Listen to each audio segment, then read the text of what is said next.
I paid off their $400,000 debt in secret, every credit card, every medical bill, every past due mortgage notice, and the same night the bank confirmed a zero balance, I stood in the hallway outside the kitchen and heard them laughing about how useless I was. Not lazy. Not misguided. Useless. Stick with me while I share my story, and if it touches you, don't forget to support our channel by hitting that subscribe button, dropping a like, and sharing it with the people you care about. My name is Corinne Holstead, and for most of my life, I was the quiet disappointment in the Holstead family.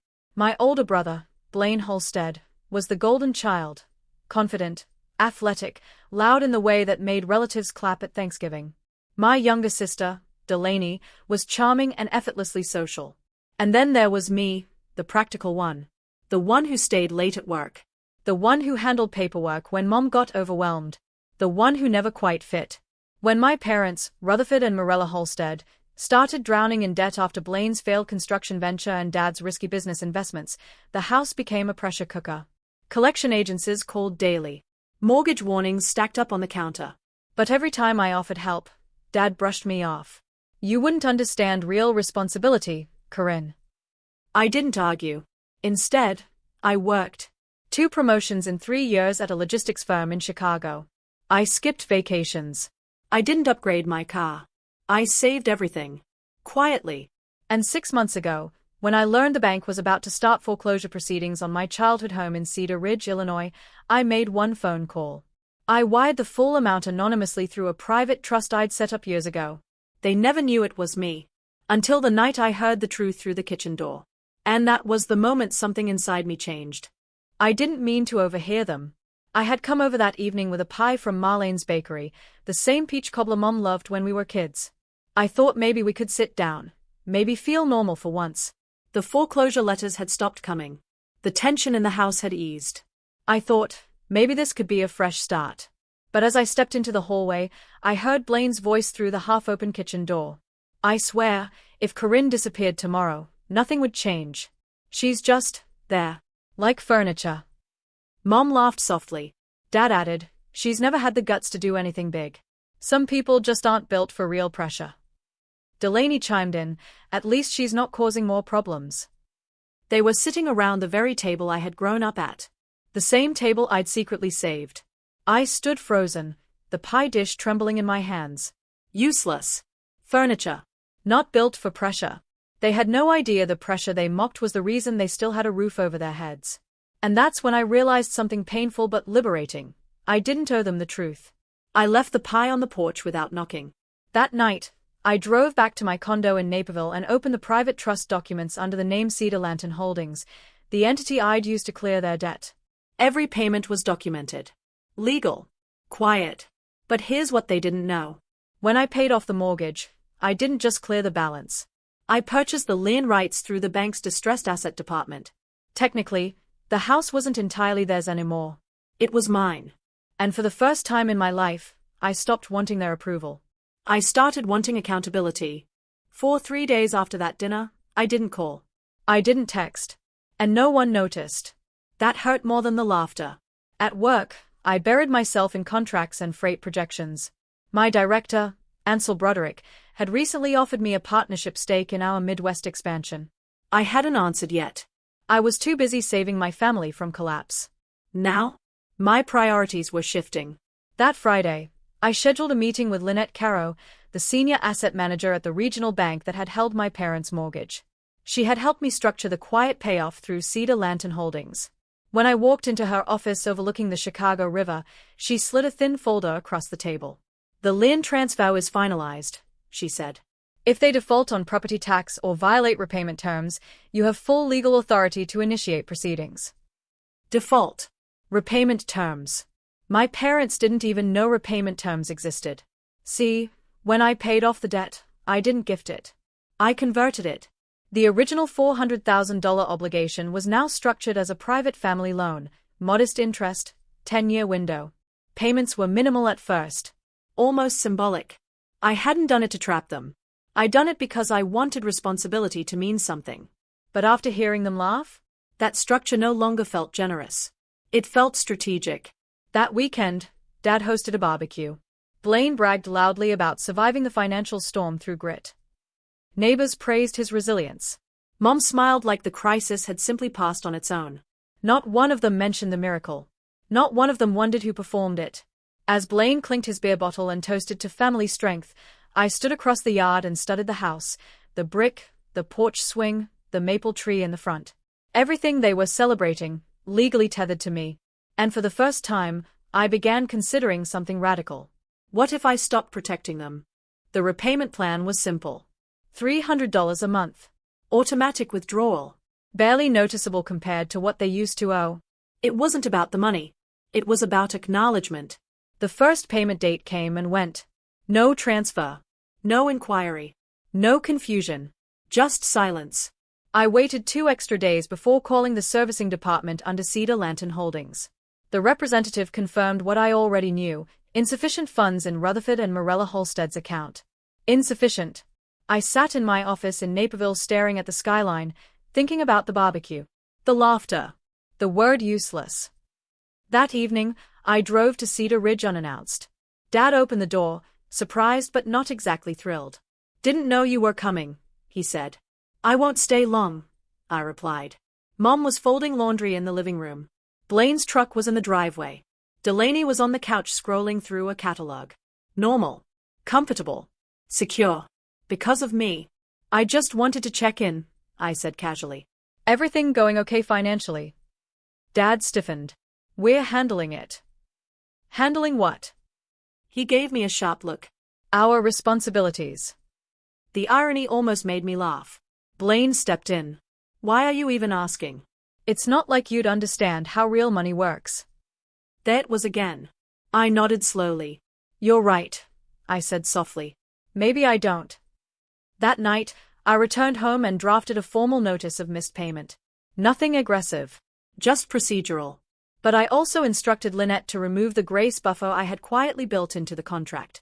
If they missed again, it would officially trigger default terms. I wasn't acting out of anger anymore. I was acting out of clarity. They believed I was insignificant. Now I was going to let them feel what insignificance actually costs. The second payment was due 30 days later. I told myself they'd fix it. Maybe the first month had been a mistake. Maybe Dad simply forgot. But on the morning the transfer was scheduled, I refreshed the account dashboard 3 times. Nothing. By noon, it was official. 2 missed payments. Default triggered. I didn't feel triumph. I felt something colder. Confirmation. That evening, Blaine called me out of nowhere. "Hey," he said casually. "You wouldn't happen to know anything about some weird letter from the bank?" I kept my voice neutral. "What kind of letter?" "Something about a private landholder. Says we're late on obligations." Dad's furious. "Think it's some clerical error." "Private landholder. That would be me." "Maybe you should read it carefully," I replied. Silence on the other end. Then a scoff. "Why would we owe anything? The mortgage is cleared. Dad handled it." "Handled it?" I almost admired the confidence. "I'm sure it's nothing," I said, and hung up. 2 days later, a certified envelope arrived at my condo. Inside was a furious handwritten letter from my father demanding clarification and threatening legal action against the predatory entity claiming rights to his property. Predatory. The word echoed. For years, I had been the one absorbing their chaos. Covering emergencies. Wiring money quietly when Delaney overdrafted her tuition account. Co-signing Blaine's equipment lease without telling anyone. But now, because accountability had paperwork attached to it, I was the villain. I scheduled a formal meeting at a downtown office building under Cedar Lantern Holdings. Neutral ground. Professional. Transparent. They would finally meet the person who wasn't built for pressure. And this time, I wasn't bringing pie. I was bringing contracts. They arrived 10 minutes late. Dad walked in first, jaw tight, shoulders squared like he was heading into a courtroom battle. Mom followed, pale and anxious. Blaine carried the certified letters in his hand like ammunition. Delaney looked confused more than anything. The conference room at Cedar Lantern Holdings was minimal: glass walls, polished oak table, city skyline behind me. I was already seated. When Dad saw me at the head of the table, he actually stopped walking. "What is this?" he demanded. I folded my hands calmly. "Please. Sit." Blaine laughed once under his breath. "You've got to be kidding." Lynette entered behind them with a slim folder and placed it in front of my father. Mr. Halstead, she said professionally, Cedar Lantern Holdings is the lien holder on your property as of 6 months ago. The original mortgage was satisfied through private acquisition. The balance was restructured under a family note agreement. Dad's face drained of color. Mom whispered, acquisition. I slid a copy of the wire confirmation across the table. $400,000. Paid in full. From me. Silence filled the room so thick it felt physical. You? Blaine finally said, disbelief cracking his voice. Yes. Dad looked up slowly. Why would you do that? I met his eyes evenly. Because foreclosure was scheduled. No one spoke. The weight of reality settled in. Delaney's voice trembled. So, we owe you. You owe Cedar Lantern Holdings, I corrected gently. And you've missed 2 payments. Dad slammed his palm on the table. You set us up. I gave you a 10-year window at below market interest, I replied calmly. That's not a setup. That's support. Blaine leaned back, stunned. Why didn't you tell us? I let the question hang for a moment. Would you have listened? No one answered. And for the first time in my life, I wasn't the one shrinking in that room. They were. The silence in that glass conference room didn't last long. Dad recovered first. This is humiliating, he said sharply. You should have come to me like a daughter, not like some corporate shark. A daughter. Not once did he say thank you. Mom dabbed at her eyes. Corinne, we would have figured something out. You had 6 days before foreclosure filing, I replied evenly. Blaine leaned forward. So what? This is revenge. You're trying to embarrass us. That question almost made me laugh. Embarrass them? I remembered standing outside that kitchen door, holding peach cobbler while they laughed about me being useless. I didn't tell you because I didn't want credit, I said quietly. I wanted stability. Delaney finally spoke, softer than the others. Then why structure it as a loan? Because gifts are forgotten. But contracts are remembered.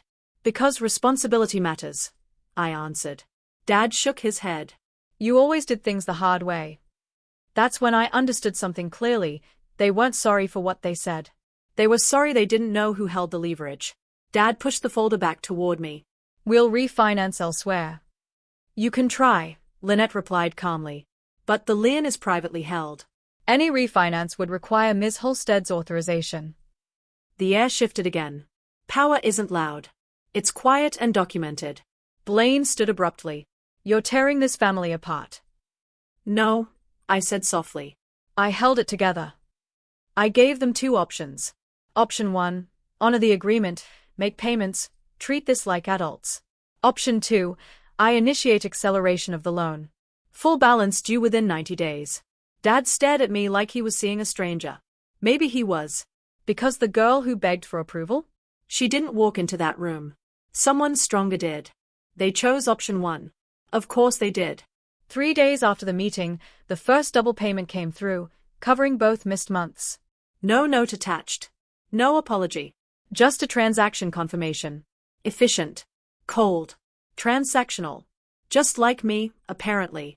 For a few weeks, things were quiet. Dad stopped calling. Blaine avoided me completely. Mom sent one stiff text about a church fundraiser. Delaney tried once to smooth things over, but even that felt rehearsed. Then the mask slipped. I received a call from a local contractor in Cedar Ridge asking for approval to begin renovations on the Halstead property, an expanded garage for Blaine's construction equipment. I hadn't authorized any structural modifications. Under the lien terms, they legally needed my written consent for major additions. I drove down that afternoon. The driveway was lined with lumber and concrete forms. Blaine stood in the yard directing workers like he owned the world again. Stop, I said clearly. He turned, irritated. What now? You didn't request authorization. It's our house, he snapped. I handed him a copy of the agreement. It's collateral, I corrected.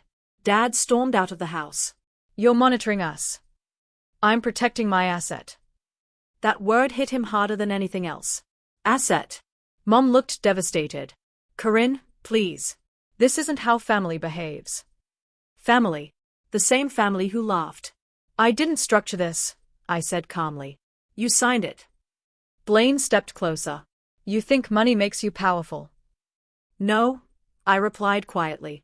Preparation does. I ordered the work halted until formal review. The contractors packed up. Neighbors stared. And for the first time, Blaine looked small. That night, I reviewed the loan again. Technically, an authorized structural modification could trigger breach. I hadn't planned on using that clause. But now, I started wondering if protecting my peace meant more than protecting their pride. The payment for the following month didn't come. Not late. Not partial. Not at all. No call. No explanation. Just silence. But this silence felt different. It felt deliberate. 2 days later, I received an email from a small-town attorney in Cedar Ridge claiming the loan agreement was signed under emotional imbalance and requesting immediate dissolution of the private note. Emotional imbalance. That was their strategy. Invalidate me. Again. I sat at my dining table in Naperville staring at the message, remembering every time Dad had said I was too sensitive. Every time Blaine dismissed me as dramatic. Every time Mom told me to let things go for peace. Peace had always meant I stayed quiet. Not this time. I forwarded the email to Lynette and scheduled a formal notice of acceleration. Under the contract, 3 missed payments or breach attempts triggered the clause. Full remaining balance due within 90 days. Over $380,000. Legally airtight. When the certified letter arrived at their house, Dad called immediately. His voice wasn't angry this time. It was shaken. You're serious? Yes. You take the house. If the terms aren't honored. There was a long pause. You'd evict your own family. I closed my eyes briefly. You called me useless, I said softly. You tried to invalidate the agreement instead of honoring it. What did you expect? He exhaled slowly. You've changed. No, I replied. I stopped accepting less. By the end of that week, Blaine's truck was gone from the driveway. The garage materials disappeared. And suddenly, the payments resumed. But something else had shifted. They weren't paying out of pride anymore. They were paying out of fear. And fear builds a different kind of foundation. One that cracks under truth. The payments continued.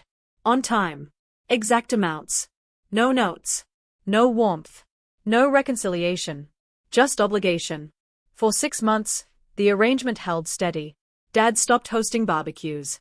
Blaine downsized his construction projects. Delaney moved into a small apartment across town. The house felt quieter, smaller somehow. And so did they. Then one afternoon, Dad requested a meeting. Not at the house. Not at my office. At a neutral cafe off Route 31. He looked older when he sat down across from me. Less sharp. Less certain. I misjudged you, he said finally. Not I'm sorry. Not thank you. Just misjudged. I thought protecting you meant pushing you, he continued. I didn't see what you were building. I studied him carefully. 4 years, I said calmly. I thought if I worked harder, you'd respect me. He didn't argue. I didn't need praise, I added. I needed acknowledgement. Silence lingered between us. Finally, he slid an envelope across the table. Inside was a cashier's check. Full payoff. They had sold a parcel of land outside Cedar Ridge, property Dad had been holding for future development. Combined with Blaine's equipment sale and savings, they'd gathered enough to clear the balance entirely. The loan was satisfied.